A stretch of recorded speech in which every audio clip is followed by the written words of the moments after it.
This was fun to do. I really like talking about this stuff, so I guess I'm in the right field.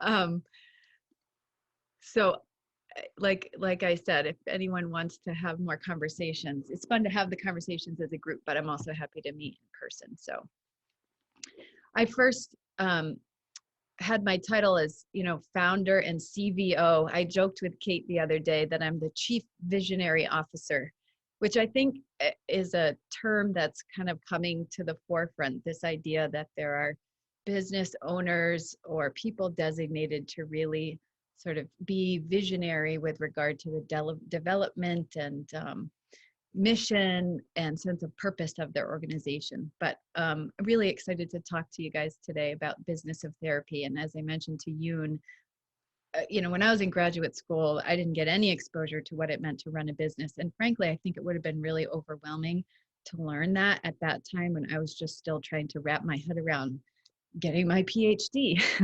um, and and a lot of what we learn about business and leadership, we learn experientially. And I think, taking risks and being willing to fail and having some role models and,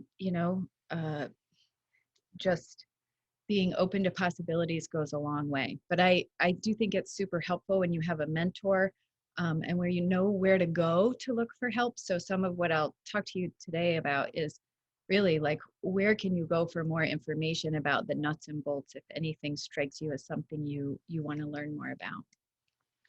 I want to start with my story though, because it sort of helps contextualize like how I got here.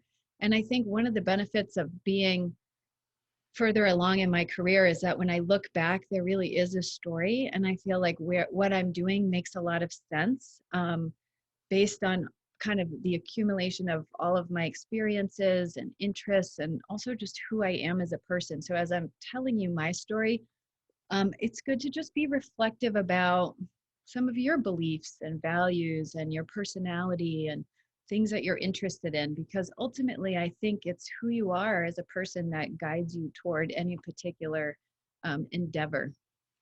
But I'll also talk generally about interests, values, personality, and sense of purpose. We'll talk about the business of therapy. I'll focus a bit on social entrepreneurship. I think sometimes the word entrepreneur is sort of like a bad word among mental health professionals, the idea being that money's more important than people. And I think I had that same sort of stigmatized view of entrepreneurship that's really evolved as I've learned more about how social entrepreneurs really are asking the question of how do I make people's lives better, and money is part of that, and having money allows you to do more good. I'll talk a little bit about the nuts and bolts of business ownership, just to give you some framework for understanding what it means to run a business and some of the things that you may not know when it comes to just mostly like the fiscal aspect of that. And then talk a little bit about career path comparisons with regard to sort of benefits and income, different common paths that psychologists might take.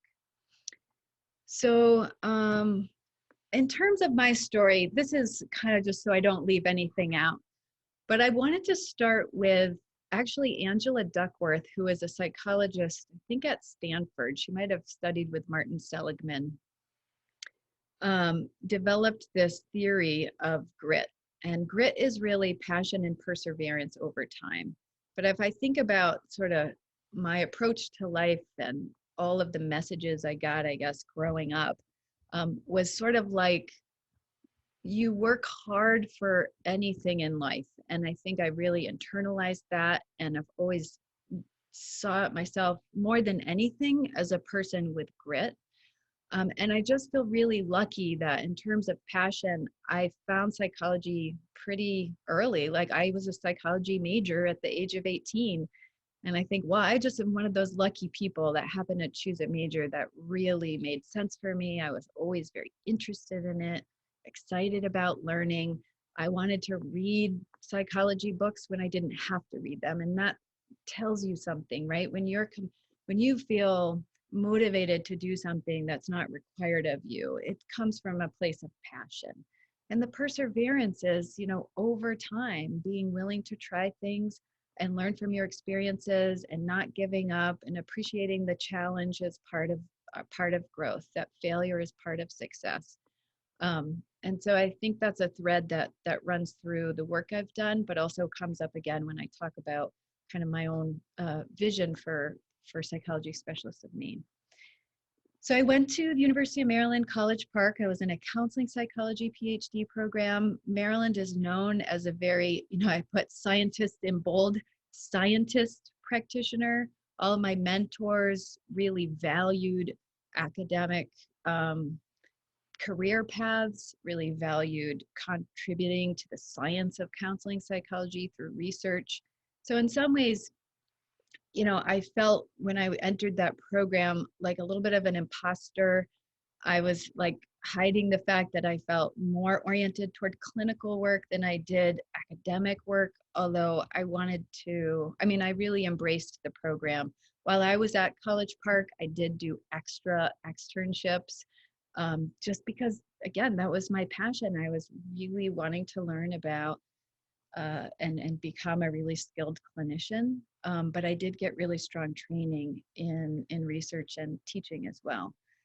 My research area was in women's career development. I had a really exceptional mentor in graduate school, Karen O'Brien, who fostered my own kind of confidence and efficacy in the field. But all of my research and my thesis and my dissertation was on women's career development, the influence of role models, perceived barriers, higher career aspirations. I was really honed into also multiple role planning. And I think my own experience growing up, my mother didn't have a career, she was home. And I really valued her presence and saw myself as someone where that was also going to be very important to me in terms of being able to balance multiple roles effectively, but also having high career aspirations.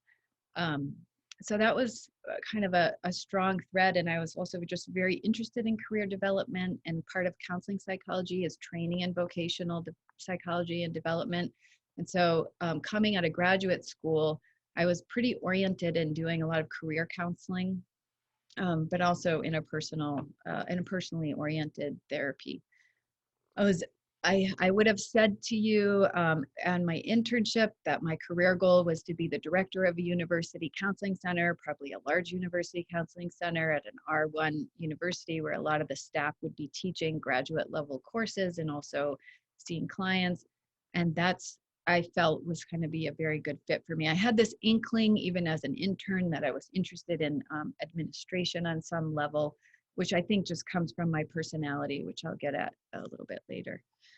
So I applied for a position at the University Counseling Center at Delaware, and I got a job offer, and it was going to be, in their counseling center doing mostly career counseling and sort of heading up their vocational counseling, but also teaching master's level classes. I thought absolutely perfect position for me. But one thing I noticed was a lot of the higher level administrators in that counseling center were men. And what I learned was the women were leaving mid-career because it didn't offer the kind of work-life balance that they sought. And they felt, oh, I could go into private practice and have a lot more autonomy and flexibility. And although I was 27 at the time and I didn't have children and I was wanting to work really hard, I thought, boy, I'm not really sure that this 8 to 6 will fit for me, like 10 years down the road, and I just started to question. So I applied for a faculty position. I was an intern at the Towson University at the time in their counseling center. They had a faculty position come up in their counselor education program. And I thought, well, what does it hurt to apply? To be honest, it was for the director of the program, which I was not qualified to do. I was an intern, but I applied anyway. And they ended up having a position that was just a tenure track assistant professor faculty position. And I interviewed for that position and got offered the job, and then got sort of thrust into this dilemma of having to make a decision that felt to me, life-changing, right? Am I going to turn down my ideal job and take a faculty position, which was never really part of my vision? But I thought, wow, like a tenure track faculty position is not something I think I would ever be up for again. Whereas I think I would be very competitive for another counseling center position. So ultimately, I turned down the Delaware position with tears in my eyes and took this faculty position mostly because of the flexibility and autonomy. And I thought, wow, training counselors sounds really compelling and fits with my clinical, you know, strengths. So I will lean into this. But I just wanted to bring that up because I think sometimes we're not always factoring in our values, and just what feels right. And for me, that was a big piece of why I chose that track initially. And I loved it. I loved teaching. I loved mentoring. And 3 years into my faculty position, the director role did come up. And so I did end up becoming director of the master's program. And I was most excited about developing the curriculum. I actually developed a research track for students who were interested in pursuing a PhD, although most of the students were terminal master's students that went on and received their LCPC. And I just realized, boy, I really love creating opportunities for the students here, and I just loved the mentorship of the students. So I always thought, well, that's really interesting. You know, I wanted to be a counseling center director, but I'm directing a master's program. So I knew this about myself, right? Like, this is part of who I am. This is what I feel passionate about. And I actually resigned from that position after I got tenure for quality of life reasons. You know, my husband and I wanted to raise our children in Maine, and he was not so enamored with the Beltway traffic and the humidity. And we were like, yeah, we're going to do this. We're just going to make a major change. And at the time I thought, leap of faith for me, right? Will I find another counseling master's program? I couldn't see beyond what I was doing, like possibilities for myself outside of what I was doing. So, but again, you know, that's personal values came into play in my decision to move to Maine, which was 2008. So in 2008, when we transitioned here, I ended up taking a visiting position at Bowdoin College, teaching undergrads. But by then, I think, decided to get off some of the editorial boards I was on. And I'm like, I don't think I want to do the tenure track thing all over again. And I really enjoyed working with graduate students, but it didn't feel like it fed the clinical part of me, lecturing personality and abnormal psychology at Psych 101. So I decided to start a small private practice. And I thought, you know, maybe I'll teach a class. Bowdoin kept me on for a class after the first 2 years I was there full time. And I thought this could be great, right? One of the great things about being a psychologist is we can piece things together. So that I'll teach and I'll do private practice. Maybe I'll see 8 or 10 clients a week. And, you know, I put up my Psychology Today profile, and I got a tiny little office in Port Andros on the 2nd floor. And it was really hard to get those first few clients. And I was like seeing people for $5 because I thought, well, you know, I'm here and we'll just make it work. And after, I don't know, several months, like the referrals started coming in, and I soon worked up to seeing about 24 clients a week. And I was like squeezing it in at both ends of the bus stop. I would get my kids on the bus, I would go to the office, I would see 6 clients, I would rush out of the office, and then I would pick them up from the bus. And I thought, well, this is great. You know, I was work-life balance. Well, not so much, because running a private practice, as I'll talk about, is a lot more work outside of the office. And I felt really squeezed. And after a couple of years, I think I started connecting with this sense of like isolation. It took me a while to figure out what didn't fit for me, but I put yoga in here because I started a yoga practice in my like mid to late 30s. And that's when I was really just doing private practice. And in hindsight, I was really looking for community. I was looking for connection that I was missing at work. I mean, being in the counseling center and being a faculty member really fed my need for collegial, growth-oriented work environment. And while I appreciated my clients and I loved the clinical work of private practice, something about being that person to unlock the door to an empty office and then leaving an empty office and having no colleagues, boy, like it hit me emotionally several years in, where I just realized like I'm searching for something I don't have at work, and I think I need it in my work environment. But I also learned a lot from my yoga practice, because I had spent most of my career up to that point always like being so goal oriented and pushing. And I think it's still a part of who I am, but I really started to pull back and realize there's sort of little messages from yoga, right? All is coming. Just show up. All is coming. And tolerating distress and uncertainty. And so I think I really shifted my mindset. I'm not sure my behavior changed a whole lot, but my mindset of like, oh, all is coming, right? What happens when you open doors to possibilities and just see what happens instead of having a set goal? So serendipity, which I think is always interesting, how careers always involve some element of serendipity. I was practicing yoga and I found this little studio in Portland, and there was a guided yoga class that was happening on a Saturday. And after the yoga class, you could sort of meet and greet. So I went, I didn't know anyone, but we lined up our yoga mats, and I was practicing, and this woman caught my eye who was like, just had a beautiful practice. And I've been practicing for years. So I'm like, oh, she's got a beautiful practice. And I, after the class, went up to her and introduced myself, and her name was Kate White. And of course I like was just like, oh, we got talking, and she was teaching at Bates as a visiting assistant professor and got into a really great PhD program, and really was a clinician at heart. So of course it was just like magic. And Kate invited me to speak in her class about private practice. And at that time I was contemplating expanding. And so Kate was the first person. We weren't Psychology Specialists of Maine, but she saw like 4 clients on a Monday when I wasn't using my office. But if that didn't happen, I'm not sure we would be here today. It just sort of inspired this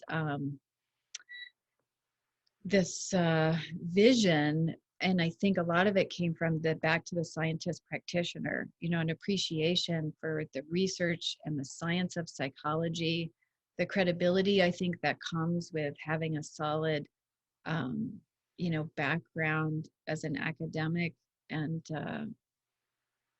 then the shared appreciation for growth and learning. And then I'm a big believer in this sort of IO psychology idea that the people make the place. And once you have people who share values and share, interests and are oriented similarly, you attract more people like that. So that's very much like Psychology Specialists Maine was built on that sort of ideal. And I'll talk to you about thinking about your sense of purpose as a psychologist. But something I was exposed to as I was reading about leadership and development was this idea of developing your why. And I think your why is really just an extension of who you are. It's who you've always been. It's what you've always believed. And when I reflected on that for myself, it was like clearly this belief in unlimited potential. And this idea that when you have grit, passion and perseverance, you really can accomplish hard things. And so I think for me, Psychology Specialists of Maine is built on that idea. And then with the added plus of passion times perseverance plus purpose, then we have unlimited potential.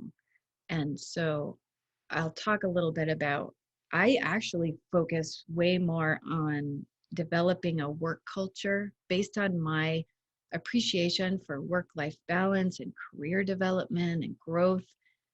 I focus less on, it probably doesn't sound great, like I know that the psychologists I hire are going to be held in a way that they do their best work. So I don't need to worry about what we offer for services because those are the people. What I worry about is creating an environment that feels enriching and fulfilling for the psychologists. Um, and so that speaks to me. I realized I spent a lot of time on that, but and there's some focus on my story, but what I hope you get from that is just this reflection on your own story and how that has, where that's led you to this point and how that may play out.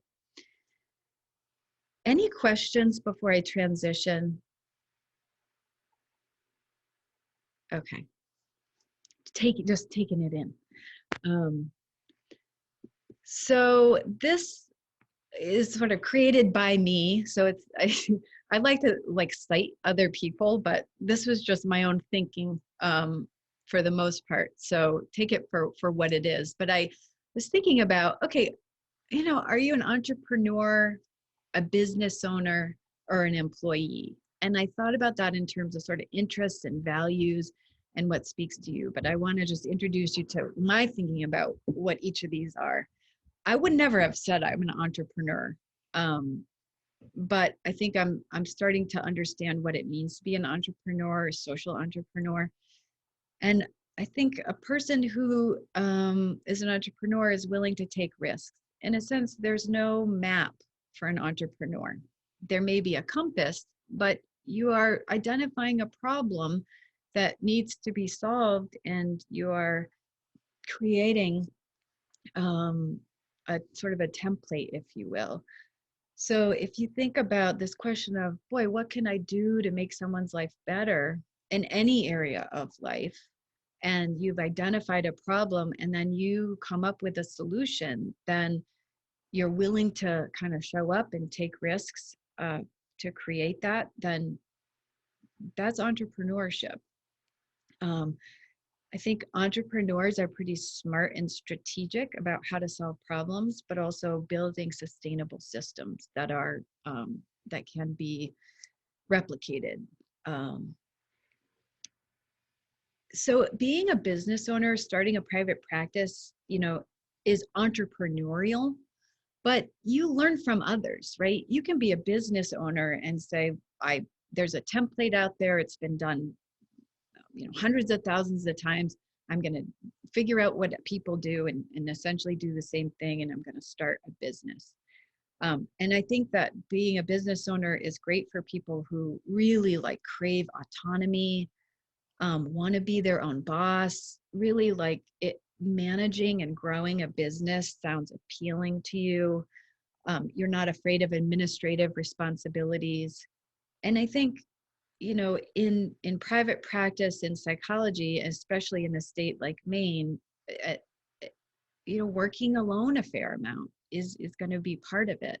But also being, you could be mindful to be associated with other psychologists and consultation groups and things like that. Employees, I would say, are people who really enjoy security, seek good fit work environments, and really enjoy kind of working with like-minded people. And of course, there are many different settings in which you might find yourself as an employee. So choosing the setting that aligns with your values and your sense of purpose would be really important. But the kinds of things that you get as an employee, like security, benefits, being part of a team, a focus on, your interests, and not having the distraction of management, administration, running a business. And this is not my idea, but I think of employees as rock stars and superstars. This comes from a book called Radical Candor, which is a sort of a leadership business oriented book. But rock stars are like the employees who are just, they love what they do, they're focused on it. So in the sense of a clinical psychologist, be like, I love seeing clients. That's how I want to spend my time. I'm so happy that someone else is managing all of the other stuff. I can do my best work and I'm happy. Rock star. Superstars are like, I love seeing clients, but I want to be part of something bigger than myself. I want to develop something. I want to take on leadership roles. And they need more than the clinical work to stay engaged and gratified. And so there's no sense of one being better than the other, because you need both to have a successful business. And you want both on your team, but recognizing that there are people who need opportunities for growth within a business. And so if you're an employee, you'd want to know, gee, what kind of employee am I? Am I a rock star or a superstar? And then finding a work environment that if you're a superstar, you want to make sure that there's opportunities for growth in that environment. Oh. Okay. So 5 P's of entrepreneurship, and I would say a lot of these apply to being a business owner too, but I put it in the context of entrepreneurship, and the kinds of things that you would want to think about if you were starting a business or considering how you want to move forward in your career in this entrepreneurial way, right? Like, you've identified a problem and you have ideas about how to make life better for a group of people. Purpose is back to my point about defining your why.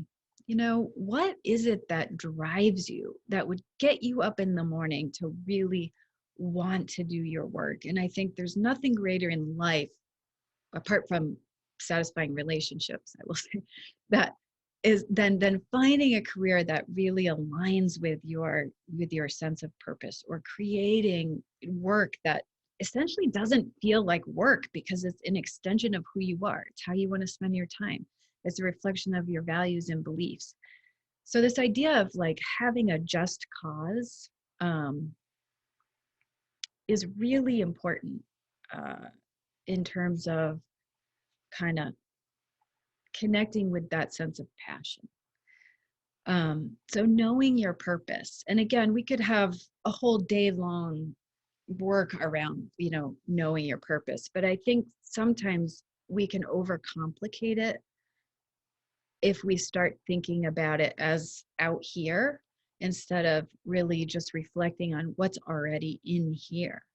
I know, who am I and how have I lived my life to this point, and what drives me and what matters to me, and then just formulating that.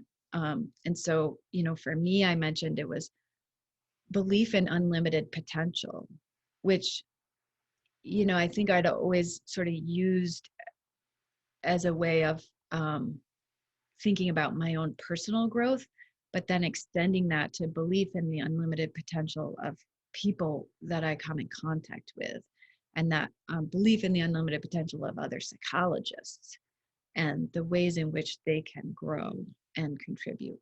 But then also the beliefs in the unlimited potential of the clients. So it's like this trickle down. But it really comes from me, from my own beliefs, and your sense of purpose would come from you and things that are important to you. Planning. So I think a few people had sent me questions like, boy, where do you even begin, right? If you were to start a private practice or a business, like, how do you know how to set that up and what fees to charge? And really, that's market research. And it's going to be, if I'm thinking, let me just give you the example of private practice, that is geographically dictated. So if you're setting up a practice in Maine, you wouldn't see what people are doing in DC, because you're not going to be in DC, and it's going to be very different. And so, looking at Psychology Today profiles to find out what the average, fees are that people charge. And you will find differences in different geographical areas.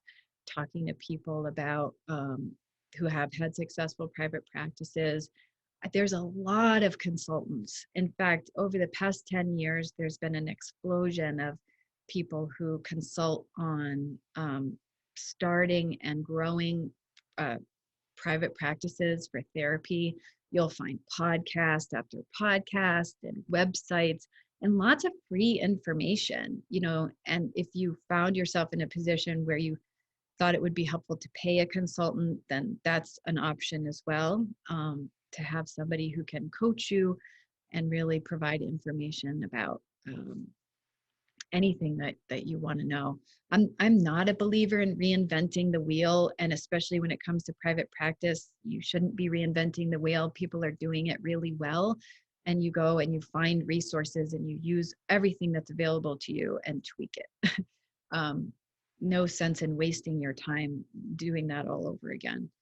And there are plenty of people that will sell you their forms, download anything you want and tweak, but also, there's employment lawyers that you can consult, because, that's the kind of stuff we just don't know from graduate school when we're starting a business. So you want to make sure you hire people who are good at their jobs and they can guide and advise you. Insurance, I used to talk when I was in private practice. I talked to a lot of people would reach out to me because they were starting private practices, and I was always happy to share what I had learned. The tendency is to think, oh, I need to fill my schedule as quickly as possible, and that may be valid for some people, and it does take time to fill your schedule. And it would make sense that if you took every insurance, then that you could probably get more referrals. But being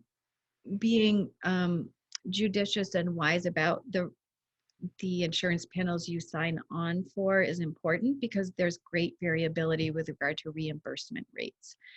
Most insurances keep that information confidential, but you can find out to some degree which insurances pay fairly for your time, because when you are paneled with an insurance company, what you're doing is you're signing on as almost like a subcontractor for that insurance company. You're agreeing to accept their rates. So you want to know what their rates are and what you're agreeing to, because once you accept their rates, you really are contractually obligated to accept that for any client with that insurance policy. And in Maine, the commercial insurances vary for psychologists, reimbursement rates maybe as low as $65 for a session and as high as $145 for a session. You can sometimes negotiate higher rates if you're a specialist, and they're like, I know that an eating disorder specialist locally was able to negotiate successfully with one insurance company to get higher rates. Also, group practices sometimes have the clout to negotiate for higher rates as well. But it's very hard in Maine to practice without taking some insurances. I think there are people that do it. If you have a niche, like you work with children and couples, those are areas where people are willing to invest a little more out of pocket. But you would find yourself with more holes in your schedule or have a more difficult time filling those holes. If you do work with children and couples and you wanted to be self-pay, you're probably going to have to bump to afternoon and evening hours to be more accommodating for clients. So those are things you would want to think about as trade-offs if you didn't want to involve with insurance. There's definitely a lot of benefits to taking some insurances, but I mean, and being able to sort of meet the needs of clients with insurance feels good. Branding, I think that's something you think about when you're starting a business, is how are you representing your business? It's going to be kind of a reflection of your values, and also thinking about, your target audience or clients, and that comes through from everything through your website to someone stepping into your office, to how they're being greeted on the phone, and just being very planful about every part of your business and how it's a reflection of your brand, whatever that might be, however you're defining that. Any questions about the planning? This is sort of a general overview, but okay. Process. So I think about efficiency and effectiveness. And I don't think I mentioned this when I was telling you my story, but I am, I don't know how familiar you are with the Myers-Briggs type indicator. I can send you all a link if you haven't taken the Myers-Briggs, but I find it endlessly fascinating to read people's personality profiles, and especially my own. And I used to sort of cringe because I'm actually an ENTJ. And the thing that always bothered me is like the TF dimension where you're thinking versus feeling. And this idea like, oh, I'm a psychologist. And I was uncomfortable with the idea like I'm T. I'd like to say I'm kind of in the middle, but let's just say I know I'm naturally an ENTJ. Well, an ENTJ likes doing this stuff. Like I love thinking about efficiency and effectiveness. That's not for everyone. Um, and it's not very typical for a psychologist, but it does make sense that I'm in the position that I am. But when you have a business and you're trying to scale your business, you're always thinking about how do you do this, you know, the most efficient way possible so that you can scale it. And a business, and I haven't been able to do this successfully in my personal life, but especially when my kids were young, I always wanted the systems, right? Like the system where I would go online to Hannaford to Go every week and have that all my meals planned. I've never been good at that. But that's what a system would look like if you were effective in running a household in that way. You would have your grocery order at the same time every week, all your meals would be planned, and on Sundays you would prep everything and it would run like clockwork. But I mean that's just an example, right? From managing a house. But you want your business to run like clockwork. You want systems that are scalable so that when you're adding more people, it doesn't take more time. And so part of running a business effectively is always thinking about how do I make this even more efficient and streamlined. When I was in private practice, I was thinking, what were mistakes I made? I was cheap. I was cheap. I don't like to, I didn't want to pay someone else to do anything. I'm like, well, I can do this, right? How hard can it be? Well, I think, time is money. And I was giving up a lot of my time doing my own billing and marketing and making my website. And I guess I was feeling good about it. But at the end of the day, like, it took a lot of time. And I think that's the thing with private practice is that's unpaid time. So when you're kind of weighing things like, well, I make X dollars an hour here and X dollars an hour here. No, add on the 5 or 6 hours a week where you're making zero. And then you have to factor that in. That's work. So I think in hindsight, I would really pay people and invest in my business, right? It's an overhead expense and it's tax deductible. To the extent that you want to have more time freed up for your family or yourself, whatever it might be, there are people out there who are experts and probably way better than you would be at doing any of these tasks yourself. But I did that. I did everything myself. Yeah, so I think compromised work-life balance, creativity, learning, growth. I think I was in private practice, like I said, I think I was doing really good clinical work and trying to sort of, the idea of like being at both ends of the bus stop sort of felt good.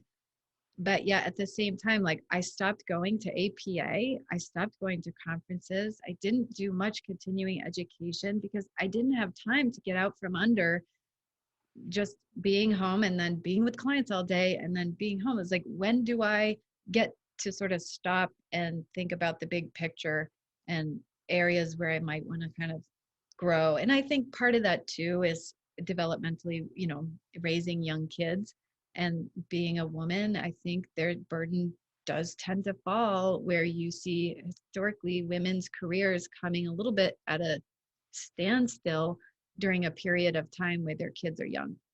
There's research to support that. And that was certainly true for me. And I think I just was aware that I was like in a little bit of a holding pattern at that time in my life as well. So yeah. And then I think I mentioned this, too many unpaid hours. Like I didn't really think about the work I was doing and not getting paid for. I just thought about it as like, well, I'm not paying someone else, but time time is limited, and something to think about. Isolation, huge for me. I know it's cliche with private practice, but I am just not the kind of person that's going to be happy. And I actually did join a consultation group with a lot of senior psychologists that were a good 20 years ahead of me in their career. And while that was gratifying on one level, and I appreciated the collegiality of that, it was once a month. And also I realized I can't do this for 30 more years, just like private practice. That is not going to work for me. So that was a eye opener. That's just my story, because I mean, I'm who I am, and some people really love that. It just, and that's why I go back to the Myers-Briggs type indicator, where you can take that and really have some insights about the kinds of environments where you're going to thrive and be most fulfilled. Some of the systems that we have in our group practice, that even in private practice, I was using I didn't even start with an EHR until a few years in, and it was like not very sophisticated EHR, but having an EHR, I don't know why anybody would be in private practice without an EHR, especially starting out. I can understand if you've been years, it might feel intimidating to do that, but that would be an example of a really great system that ultimately is going to save you time.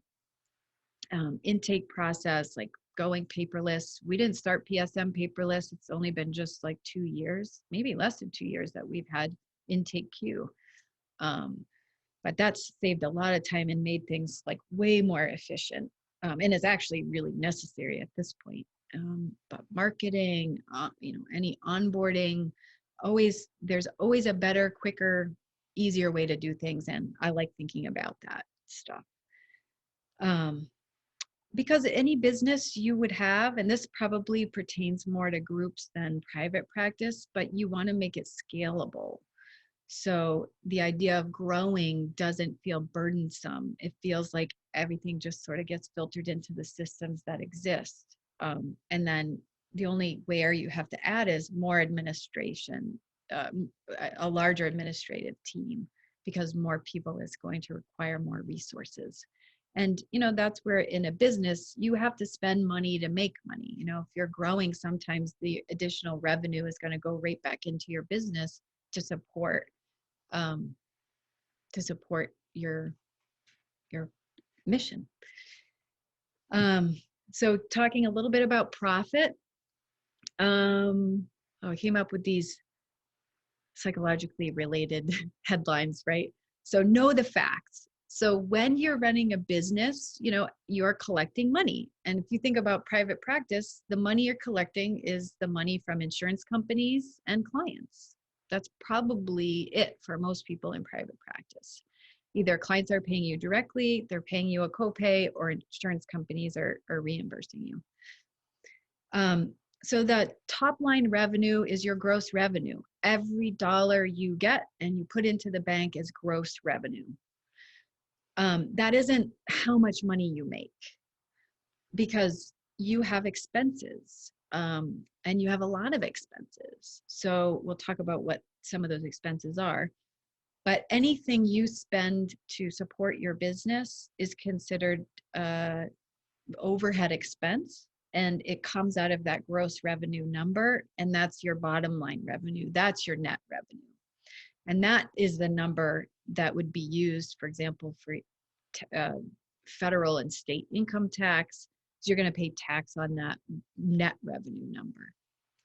And so if you own a business, you want to be investing in your business, and you want to have deductions for your business. So, that's another reason why you can do your own billing, and you can take your time to do it, and you're going to make mistakes and lose a lot of money. I did. I didn't submit one time a pre-authorization on time, and I saw this client for like a lot of sessions. Like, it was like $2,000. And I went through the whole process of submitting those appeals, which took my time. But if I paid someone to do my billing, they would have caught that. So you don't save money in the long run, I think, doing things, and just know that that's tax deductible. So if you don't pay someone that $100, well, the IRS is going to take $35 of it anyway. So another way to think about things from a business perspective. Cognitive challenging. So cognitive challenging is like, this is where people sort of get caught up in, do I work for group practice or do I work for private practice? Well, if I'm in private practice, I might be getting $150 an hour. But if I work for group practice, I'm getting a lot less than that.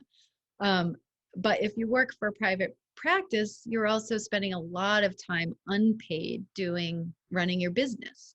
So you really need to think about it in terms of total hours worked versus client hours worked.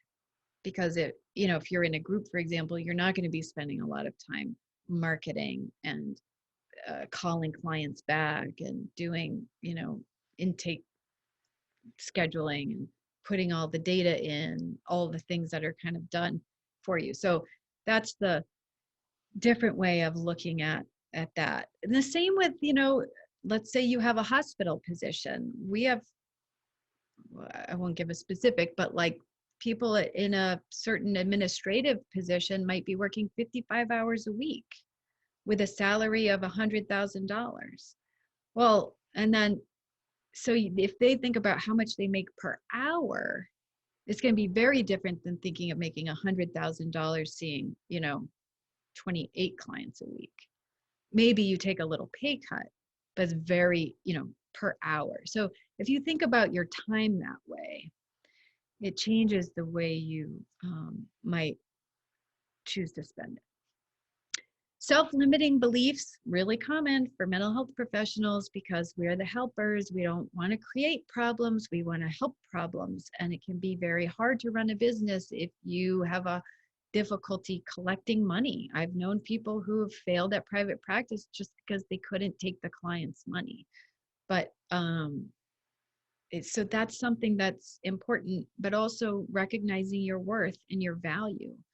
I don't think if you go to meet with a group of lawyers, they're talking about like needing to know their worth and value. I just don't think they're having these conversations, and they're charging $400, $600, $700, $800 an hour. That's a lot of money. They're not sitting around talking about it. And yet we're having a hard time, accepting our value and our worth. And so this is work that needs to be done, an honest assessment around, your worth and your time. And as you progress in your life, I think there are more and more demands on your time. It's like the cost benefit analysis supply and demand, right? The less time you have, the more your time costs. And that makes sense to me. And people have choices, and there are other options. If you were the only therapist in the world, it would feel very different, but you're not. And then working backwards. So if you were starting a business, then, the idea of think about what you want to earn. Think about, what you're worth. And then work backwards from there. So if you say, I want to make $100,000 a year, then you have a number to work backwards from where you can say, well, that helps me determine how much I want to charge for my sessions and how many sessions I need to have, because I got to hit a certain gross revenue in order to have, let's say, roughly 20 to 30% of that gross revenue is going to be my overhead expenses. So I've got to aim way over 100,000 to make 100,000 if I am in private practice. Finally, the fifth P is people. The people make the place. I loved IO psychology in grad school, industrial organizational psych, but there was this theory in the 80s that people make the place, right? Like you develop a culture and the people have similar kind of value system. You're going to attract people like that. And that I think has happened at Psychology Specialists of Maine in a really meaningful, sometimes surprising, but profound ways. Like, where are these people coming from? Oh, they're coming because of the people that are already here. and there's a clear sense of identity and culture that is going to attract people who are like value that they have the same sense of purpose. So if you are an entrepreneur, then you want to attract people who share your vision, and they're excited, they're hungry for the growth and connection and what you're offering. Simon Sinek is someone that he's a thought leader, I guess that's the new term, thought leader for leadership. But the idea, people don't buy what you do, they buy why you do it. I thought, I mean, this obviously goes way beyond mental health, but in any kind of business, like it goes back to that sense of purpose and having a clear sense of why you do what you do. And that's the compelling part.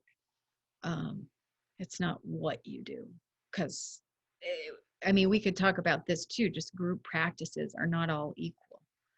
If we equalize them, it's about what they do. But you would want to know, well, what is the sense, what is the why for this group practice?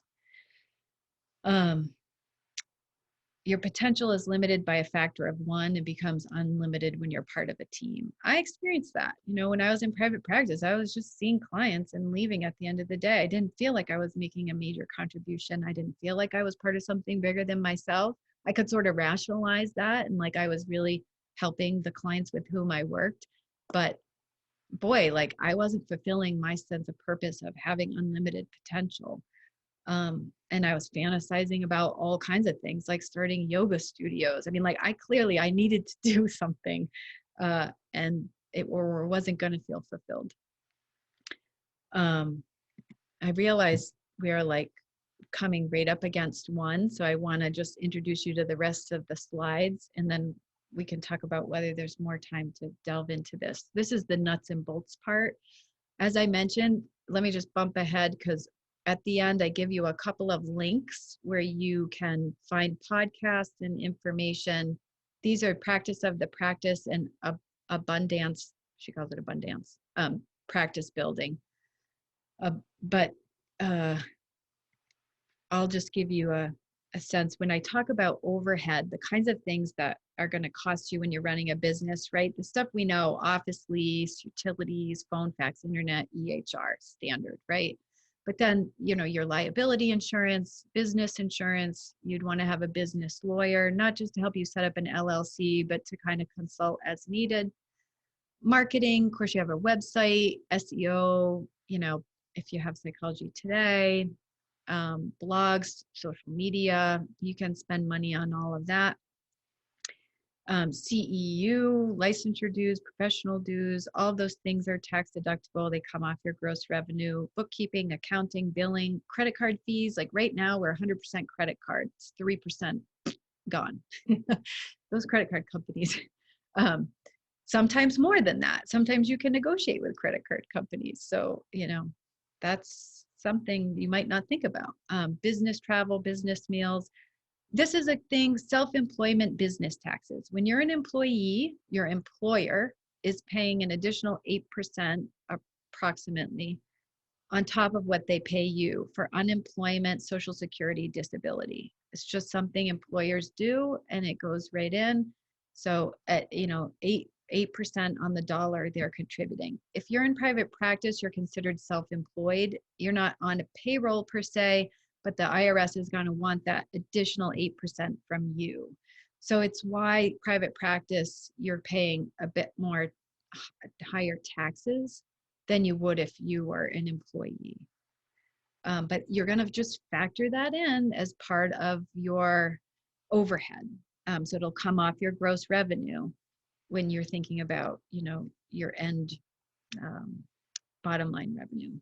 And then fixed assets, right? So furniture. This is where psychologists try to save money, and you go in their office and they're like using old couches that don't match the chair. It's like, no, just that's branding, how are you, what are you saying to your clients? And then health insurance, retirement savings, vacation time, all of this stuff. Like if you're in private practice, you don't have benefits, you might be saving, or maybe your partner can help with some of that. And then planning for unexpected losses. Like when I gave you that example, lost $2,000, that's just common. I lose money all the time, and I've developed a kind of better stomach for it. But I like that it's not something like the employees are ever impacted by. But when you run a good business, you factor that in. We have money to lose, and it happens. But also in private practice, it's going to happen. Claims don't get paid, clients don't pay, it just happens. So anyway, we're at the hour. I was going to give you this comparison of what that might look like, just comparing private practice to group, but I think the slide might speak for itself if I send that out to you. And then I give you different examples of salary ranges for positions as employees, psychologists, and what that looks like, just for comparison. And then, of course, the recommendations. So was this helpful? Give me a little bit of feedback, because I feel like I just talked. Okay. Julie, this was wonderful. And I think it's the stuff that's come up here and there in our other conversations. So thank you. Yeah, this has been fantastic. Yeah, and as you're digesting this, shoot me emails if you have more questions. Something might have inspired you, or you're just reflecting. I love talking to people about their career development. And again, like always encouraging people to think outside the box for themselves. And you're just getting started, which is exciting. So I'll send you my slides too. But thank you. Thank you so much. Yeah. It's wonderful. I wish we had time. All right, guys. Have a good day. Thank you. Yeah. Bye, everybody.